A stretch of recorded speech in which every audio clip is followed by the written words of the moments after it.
Aujourd'hui, on va parler d'une chose toute simple, c'est l'organisation, le pilier de l'autonomie. Non, je vous niaise.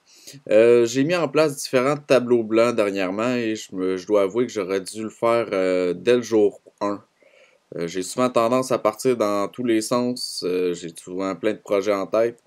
Puis depuis que j'ai mis en place ce petit système d'organisation, ben ça m'aide beaucoup à m'organiser justement. C'est donc sans prétention que je vous présente ceci. Et puis, ce qui est écrit sur le tableau n'est pas nécessairement important, c'est peut-être plus les sections qui sont intéressantes pour vous, puisque ben il s'agit de mon projet, bien évidemment. Puis, tant mieux si ça peut vous aider.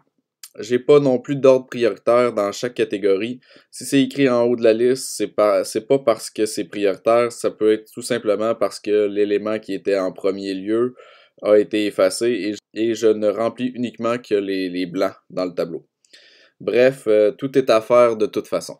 La section importante, c'est pour mettre sur écrit des projets qui sont plutôt vastes ou qui ne peuvent pas être faits à cette saison, au moment où je l'écris, donc qui doivent être faits dans une saison particulière. La section travaux est plus précise, ce sont des petits ou des chantiers moyens qui demandent une certaine organisation, une certaine planification, parfois l'achat de matériaux ou d'outils. Donc, c'est une section où je vais déplacer en fait la section travaux. Une fois que je vais avoir tous mes éléments, je vais la mettre dans la section affaires.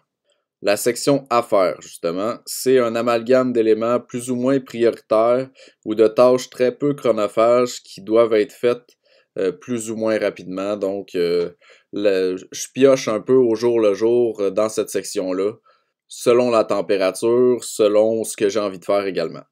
La section irritant, c'est des petits ou des gros éléments qui sont irritants, soit au quotidien, soit à certains moments ponctuels de l'année ou d'une saison, etc. Ça permet d'envisager, de réfléchir une solution, puis ensuite de mettre cette solution dans la section appropriée, que ce soit des travaux ou affaires. La dernière section, c'est la section achat, donc c'est une section où les matériaux, les éléments manquants, des outils, bref, qui sont en lien avec la section travaux ou non, d'objets matériels que je dois me procurer dans un futur rapproché. Donc, ça me permet d'organiser mes achats et d'en faire plusieurs d'un coup. Certains comme Stéphane et Bianca de la fermette Douce Sérénité que je suis allé voir l'année dernière ajoutent aussi une section réalisation.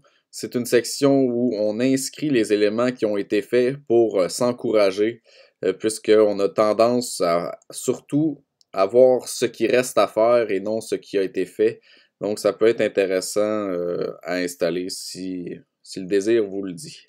Bref, passons à notre deuxième tableau blanc qui lui sert d'inventaire et de localisation de notre nourriture.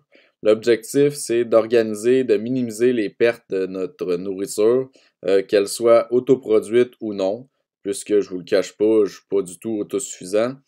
Et donc, c'est évidemment un combat à long terme, et je pense que l'organisation de l'alimentation doit être prioritaire au début.